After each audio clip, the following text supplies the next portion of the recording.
ادامه گفتارهای رادیوی فرهنگ. شنوندگان عزیز، حالا از سلسله خوانش بدیعی داستان استاد صدرالدین عینی داخونده را شنوید. گفتار سیوم، راوی هنرمند حبیب الله عبدالرزاقов. چند روز شد که یک به یک دعوای زوجیت رفته بودم. یک دو روز جنجال را پیسل داده دیدم که طرف دعواگر شیردی است. یک نوع کرده کار را به نفع وی گرداندم. اگر به گفته من طرف دختر راضی نمیشد چی میشد گویید؟ اگر راضی نشده به حاکم خانه می آمد هم باز کار به گفته من تمام میشد. حاضر همان کار را تمام کرده آماده بودم که میر پیشی ملا عظیم شاه روید گفتند. یک کارشان بوده است، تمام کرده بیایید گفتند. مرا به خدمت شما فرستادند.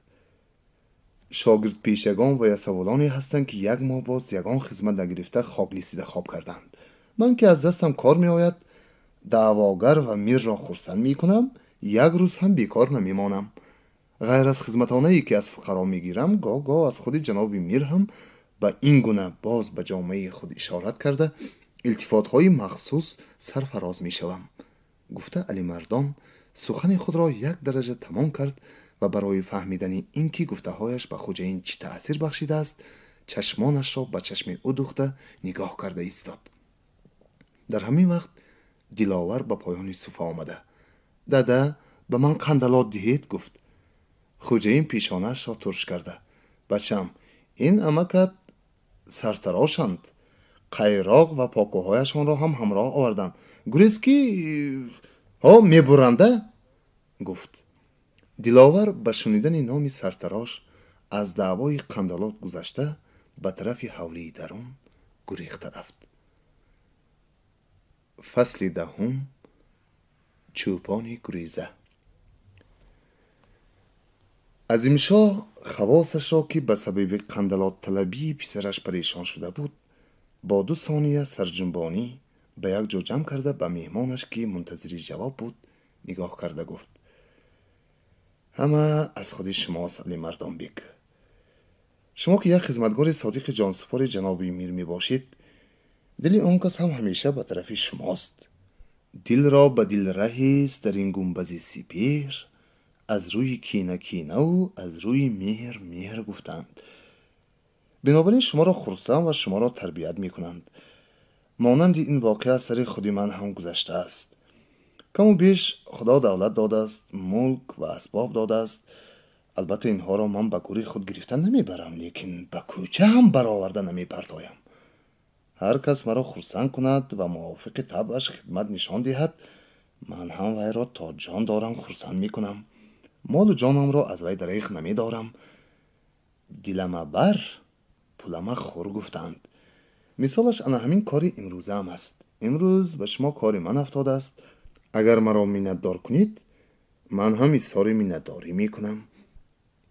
البته در میان یار و دوست پول و چیزی دنیا پسند نیست. همین طور باشد هم تیکه محبت گفتگی گپ ها هست. بچشم هر کارتان باشد به جان دل موافق دلخواهتان میکنم. دعای شما غنیمت است گفت علی مردان. نفس خشک از نی صدا نمی برارد. دعای آبدار میکنم. مگر به یگان مالی مردم خور پولتان افتاده است؟ نه، من از برای پول دنیا میر و شما را درد سر داده نمیگردم. پول مرا کی نخورده است؟ این کاری من به بالای یک چوپان گریزه است. 1000 تنگه از من قرضدار شد. در بدل این پول به من خدمت کردنی شده از زبانش خطی قاضی خانگی داد. به بالای این در خانه من خوابیده دستش را به آب گرم و خنک نزده خورد پوشید.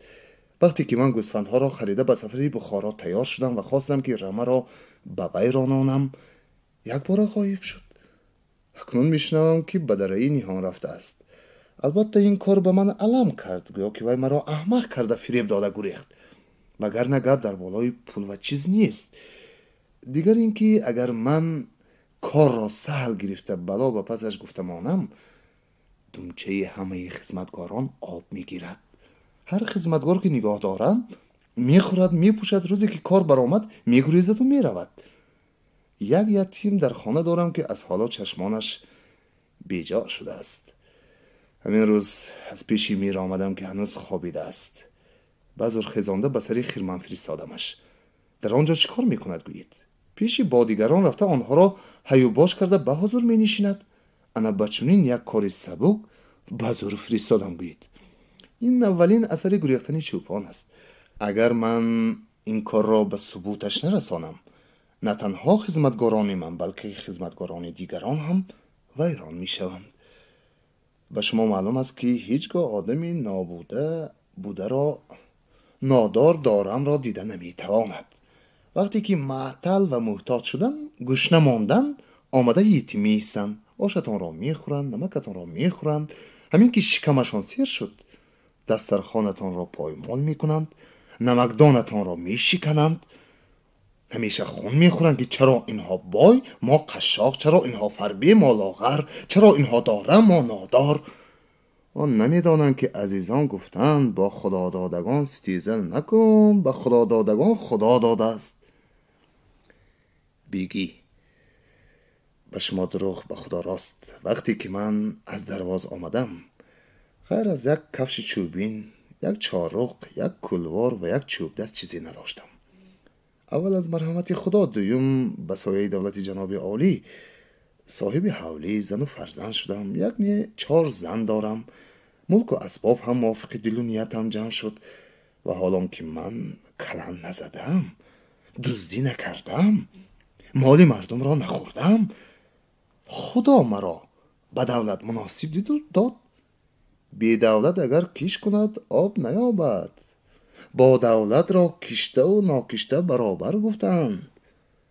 در حقیقت خودی من دهقانی نکردم. چند تنها کول و شور دارم که چاره‌کار یا یتیم میکارد. در وقت بهار به دهقانان بیبیزاد محض خیرخواهی از داد خدا تخم میدهم. وقتی که حاصل رسید کم و بیش خودشان آورده میدهند. بسیار آدمان هستند که شب و روز کار میکنند، باز شکمشان سیر نمیشود. پس نالکشان میشوند. از بای از دارم نالیش نکرده. اینها اگر عقل داشته باشند از طالع خودشان، از دل و نیت خودشان نالند. آخر به ما لازم است که تا جان داریم در حق اینها سخت گیری کنیم و نگذاریم که اینها خودسری کنند. اینها دشمنی مال مردمند. اینها ناتوان بینند. به یتیم و خدمتگار نیکی کردن هرگز درست نیست.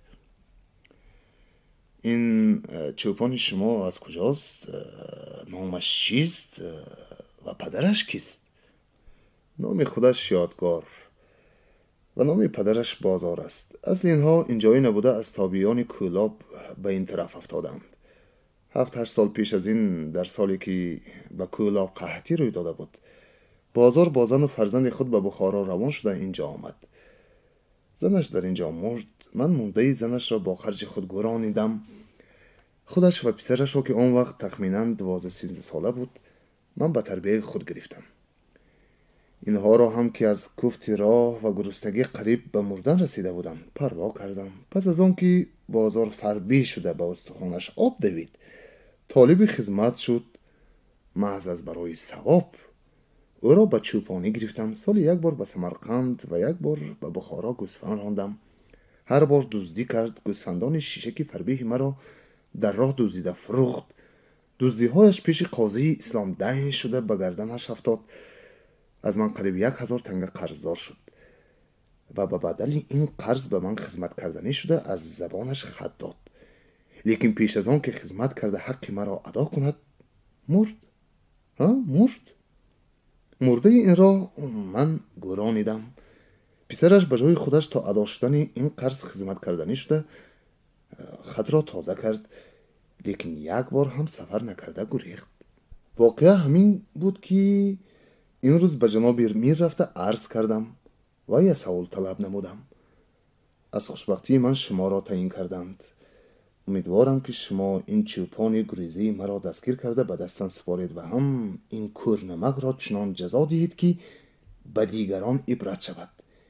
این پای برهنگانی مال مردم خور دانند که در مملکت حاکم و شریعت بوده است تا که دیگران به این رنگ بی اندیشگی ها دلیری کرده نتوانند. من حاضر وثیقه ها را برآورده به شما نشان میدهم.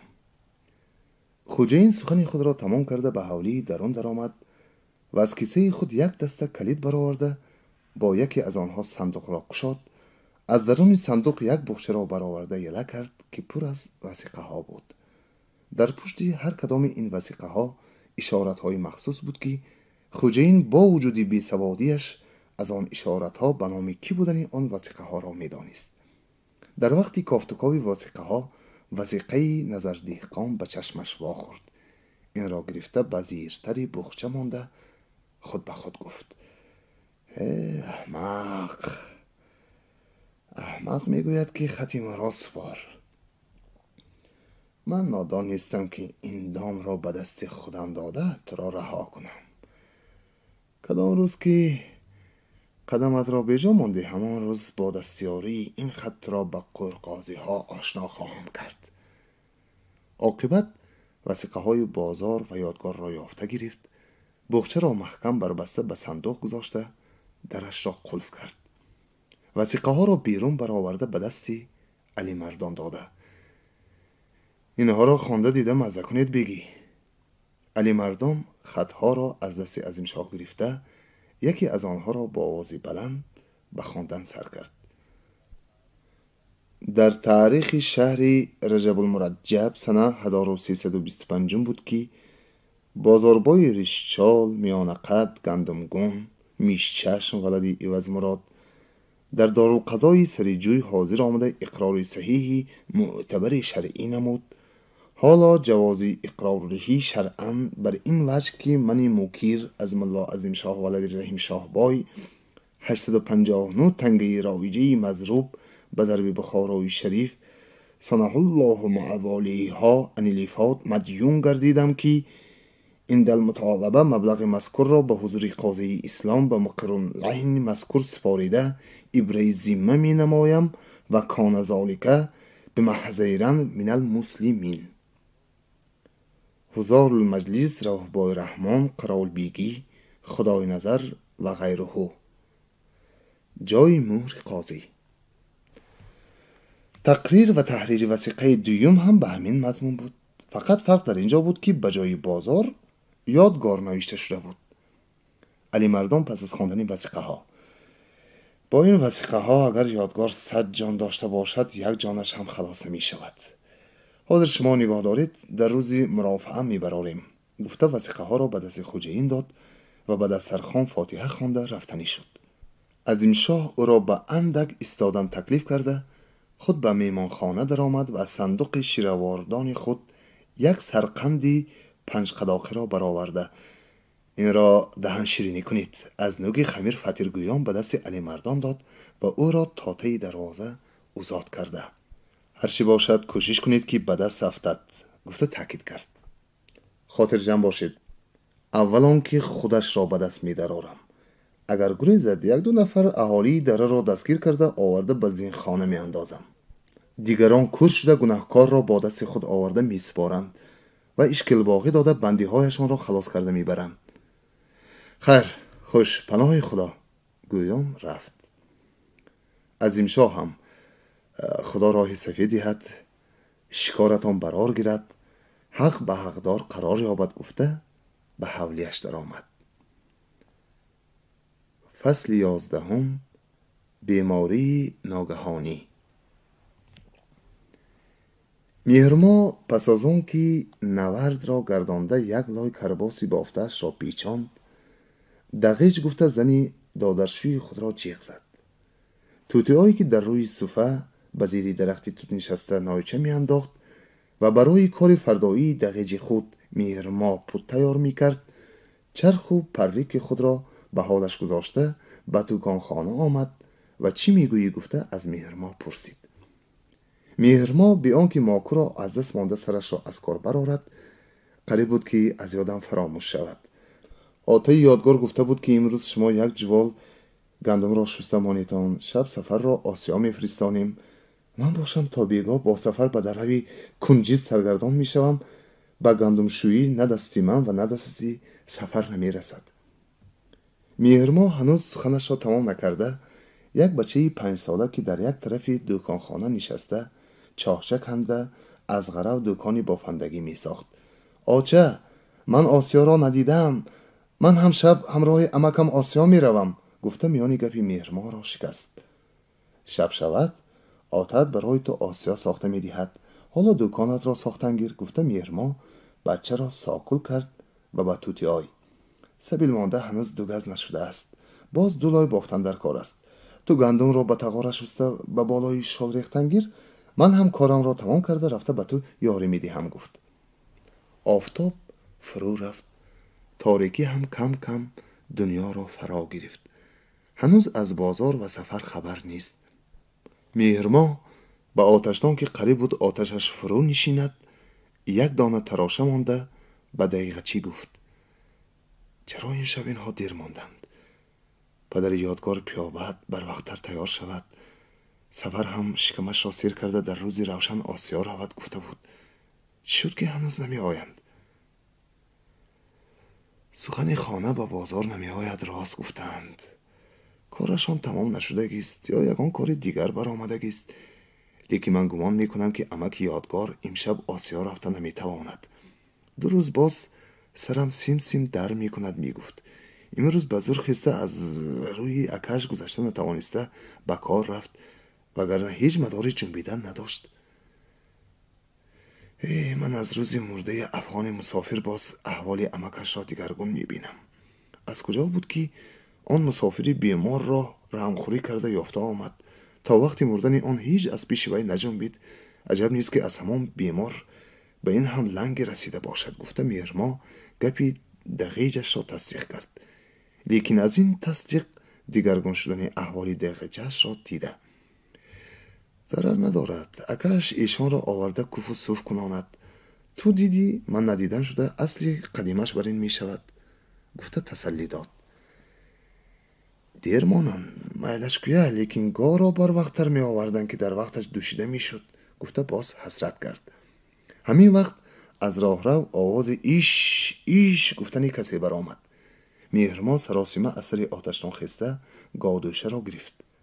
«дадиш, агар 2 бор ҳамин шуда дӯшидани гов бевақт монад, бадамал мешавад ва ширашро хушк мекунад», гӯён аз суфа мефуромад, ки ба ногоҳ пои худро як қадам пас монда истод. манзарае, ки меҳрмоҳ дида буд, дар ҳақиқат бимнок буд. Сафар бар болои хар дар ҳолати ки худдорӣ карда наметавонист, ба як тараф овезон аст. бозор рисмони гоҳро аз банди дасти худ гузаронда, бо 2 даст Сафарро аз афтодан нигоҳ дошта омада истодааст. вақте ки чашми бозор ба занаш афтод: «говдӯшаромон, беетон инро фурорем», гуфта зани худаш ва зани додарашро ба ёрӣ ҷиғ зад. ҳар 2 зан зуд рафта ҳамроҳи бозор 30 каса шуда Сафарро аз болои хар фуроварданд ва бардошта ба рӯи суфа бароварда хобонданд. «ман рафта барзаговонро аз сари замин биёрам. шумоён ҷой андохта додарамро осуда хобонетон», гуфта зуд баромада рафт. меҳрмоҳ чироғ гиронд. тутиой аз хонааш кӯрпа ва болиш бароварда барои шавҳараш ҷойгаҳ андохт. бемор чизе намегуфт ва чашм намекушод. ҳар 2 зан бо ёрмандии якдигар беморро ба рӯи бистар гузарониданд. дар ҳамин вақт чашми меҳрмоҳ ба бистар афтод, ки ба рӯяш як ҷондори хокистарранг роҳ меравад. чироғро наздиктар оварда дид, ки як шабуши калони шохдори канамонанд аст. дарҳав даст гирифта ба замин партохт ва бо кафши худ молида кушт ва тутиойро: «дағеҷ, кӯрпаҳоятро офтоб деҳ, шабуш пайдо шудааст», гуфта як панди таънаомез дод. аз бозе ки ҳамон мусофири бемор ба ҳавлии мо омад, ҳамаи кӯрпа ва болишҳои ман шабушзор шуд. ҳарчанд мечинам ва мекушам, ҳеҷ нест, ки ин зормондаҳо тамом шавад», гуфта узр гуфт. тутиой хост дасти шавҳарашро гирифта молад. ҳамин ки дасташро ба дасти ӯ расонид, гӯё ки ба оҳани тафсонда расонда бошад, дасташ сӯхт. бемор дасти худро кашида гирифта «вой сӯхтам» гӯён ба як тараф зад, ки ба зонуи меҳрмоҳ хӯрд. در حقیقت تب بیمار بسیار بلند بود، به حدی که با رسیدن دستش به زانو از بالای لباس گرمی به بدن مهرما گذشت. توتیای پیشانه شوهرش را مالیده به شما چی شد؟ گفته احوال پرسی کرد بیمار. واه، سوختم گویان نیمخیز شده باز به پهلوی دیگر افتاد. دیگی پیابه، گاودوشه و دوشیدنی گاو از خاطری همه برآمده بود. خانواده‌ای که تا این روز این گونه روزی سخت را ندیده بود غمخانه شد. بازار برزگاوان را از سر زمین آورده به آخرهایشان بست. احوالش چطور است؟ گفته به سر بیمار آمد. چشم نمی کشاید، زودتر یگان ایشان یافته خواندن و دعا و تمار گرفتن در کار است، گفته به شوهرش مصلحت داد. اگر بیمار درست شدنی باشد طبیب به در خانه می آید، گفتند. ایشان سلطان خانی دروازی که از ایشان مشهور زمانند امشب به حولی یعقوب بای مهمان شدند. انا همین کس را آوردم می خوانانم، گفته از پی ایشان رفت. فصل 12. ایشان. در قشلاق کنگور امروز یک حاضری از عادت بیرون می رفت. حولی یعقوب بای که از بهترین و هنگامدارترین حولی های این قشلاق بود آراسته شد. تگی دروازه را تا سری کوچه آب زده رفتند. یعقوب بای اسب دوانده به شرف مهمانی که امشب آمدنی است از ملاهای اهل تحصیل کولاب که به نزدیکی از بخارا آمده بودند، ملا محمد سلیم، ملا اسد نظر مهدوم، ملا علی محمد و دیگران را خبر کرد. قریب نماز عصر آمدن شده ماند. همه دست پیش گرفته در سر راه ایستادند. از دور یک جوان تخمینا 25 ساله میانه قد سیرگوش که بینی دراز نوگش به پایان خم شده و ریش و بروت کلوته سیاه داشت به بالای اسبی سفید از دور نمایان شد. به سر این جوان دستار، به تنش چکمنی پیازی بخاری دوخت، به پایش کفش و محسی زرد، به زیرش از بالای زین یک جای نماز کمپلی دروازی بود و 4 نفر پیاده کفش چوبین پوش که به سرشان در پیچی سله کرباسین خود مسواک خلانده بودند در جلو می دویدند. یکی از پیشوازگیرندگان از یعقوب بای: مگر ایشان سلطان خانت همین بچه است؟ گفته تعجب کنان پرسید. همین است. در جوانی توبه کردن نشأه پیغمبری است، گفتند. این شخص جوان هم باشد خیلی پرهیزگار است، گفته شبهه و تعجبی پرسنده را برطرف کردنی شد. تا این وقت میهمان هم نزدیک رسیده آمد. یعقوب با یک چند قدم پیشتر رفته دست ایشان را بوسیده به چشمانش مالید. با پیاده‌گردان ایشان پیش در آمده تا در حولیش آمد و از بغل ایشان گرفته از اسب آورد. دیگر حاضر شدگان هم دست ایشان را یک یک گرفته به چشم مالیده بوسیدند. همین که ایشان به حولی قدم ماند به شرفش یک گوسفند برداقی قربان کرده شد. ایشان بر روی صفه برآمده نشست. یعقوب بای از پس برآمده با تعظیم و آداب تمام خوش آمدن گفت. وقتی که ایشان از وی احوال پرسی کرد از جاش برخسته دست پیش گرفته شکر از شرف دعا و توجه شما سلامتی است گفته نشست. آنهایی که از اهل قشلاق و پیشواز ایشان حاضر شده بودند با واسطه یعقوب بای از ایشان اذن گرفته یک یک بر روی صفه برآمدند و دوباره ایشان را زیارت و دستبوسی کرده با رخصت و اشارت ایشان به یک طرف صفه قطار نشستند. وقتی نماز دیگر رسید یکی از مریدان ایشان از آن گفت. همه طهارت کردند. ایشان هم طهارت تازه کرد. نماز عصر را با امامتی ایشان خواندند. پس از ادای نماز همه حلقه نشستند. ایشان سر حلقه بود. همه سرها را خم کرده چشمها را پوشیده بودند. بعد از چند دقیقه ایشان با زانو راه رفته روبروی کسی به دست راستش نشسته بود. نشست. زانوهای ایشان به زانوهای آن مرد می رسید. ایشان دست راست خود را بر روی زانوی آن مرد مانده قدر خاموش و سرخم ایستاد. پس از آن به مرد دیگر گذشت. به همین طریقه یگان به نوبت و از یک سر اهل حلقه را توجه داد تا آن وقت نماز شام رسیده. از آن گفته شد پس از ادای نماز شام ملایان خبر کرده شده هم رسیده آمدند.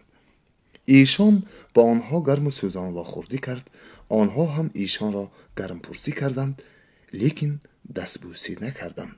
با اشارت و التماس ایشان در پهلوی او قطار نشستند. دسترخوان آمد. شوربای سیر روغن را با فطیر روغنی زردی پست و رسا خوردند. عزمی کجا دارم؟ گفته ملا محمد سلیم از ایشان پرسید. میخواهم به طرف ایسار و دوشنبه رفته بزرگواران آن طرف را زیارت کنم. سالی گذشته هم به آن طرف ها سیاحت کرده بودم. در آن جاها خیلی مزارات پرفیض هستند. مردم عامه نمیفهمد، لیکن کسی که از سلوک مشایخ بهره یافته است و کشف قبور را به وی نصیب کرده اند میداند که در آن خاک ها چگونه بزرگان خوابیدند. سالی گذشته وقتی که من به حصار رسیدم، جناب آسنا قلبیک قشبیگی حصار با وجود نالایقی و این کمینه ایثار اخلاص کرده ضیافت و مهربانی ها نمودند. این چکمن به چکمن پیازی خود اشارت کرده هم از تبرکی های همان شخص است. با آن کس هم ماوت این چکمن را تکیه‌دارشان شیخ عبدالعزیز از استانبول فرستاده بوده است. اصل این از خزینه های خلیفه مسلمین سلطان عبدالحمید خان به شیخ انعام شده بوده است. با کمینه از کشف قلوب هم اندکی بهره است. وقتی که با میر قشبیگی هم خلقه شدیم معلوم شد که آن شخص هم خالی نبودند. با وجود اشغال دنیا و حکومتداری به این دولت رسیدن که خیلی جای تحسین است. میر قشبیگی خواستند که فقیر به آن کس نزدیک باشند و گاه گاهی هم حلقه شده از یکدیگر استفاده بریم. بنابراین به من مرحمت کردند که شما از ولایت حصار یا دوشنبه کجایی را که خواهید طلب کنید. من از دولت عالی به شما میدی هم در آنجا منزل کرده به ما نزدیک شوید. من همه جای آن دور رو پیش را دیده از مضافات دوشنبه، از طبیعت ینگ بازار قشلاق ینگ خرغان را خوش کردم. از آنجا یک تخت زمین حاصل خیز را به من مهربانی کردند که این سال دهقانان آنجا را کار فرموده همین زمین ها را گندم و شالی کاراندم. اکنون می روم که در آنجا عمارت کرده فقیرخانه ای سازم. هم در لب دریای کافرنیهان جایهای محمول هست که در آنجا آسیا و آب جواز اندازم که تا که حلق الله فایده من شوند. سخن ایشان بسیار دراز شد. با وجود این هوس انگیز بود. ملایان با کشف قبور و کشف قلوب ایشان آنقدر هوس نکرده باشند هم با چکمن پیازی تبرکی به زمینهای حاصل خیز و آب جواز مانند طفل حلوا دیده آب دهانشان رفت. حتی ملا نظر مهدوم به گوشی ملا محمد سلیم ما بیهوده خاک لیسیده در مدرسه های بخارا تحصیل علم کرده گشته بودیم. عزت، حرمت و دولت همه در ایشانی بوده است گفته اظهار حسرت کرد. ملا محمد سلیم به نوبت خود سخنهای ایشان را خلاصه کرده. های بسیار نقص. سفر شما هم زیارت هم تجارت بوده است گفت.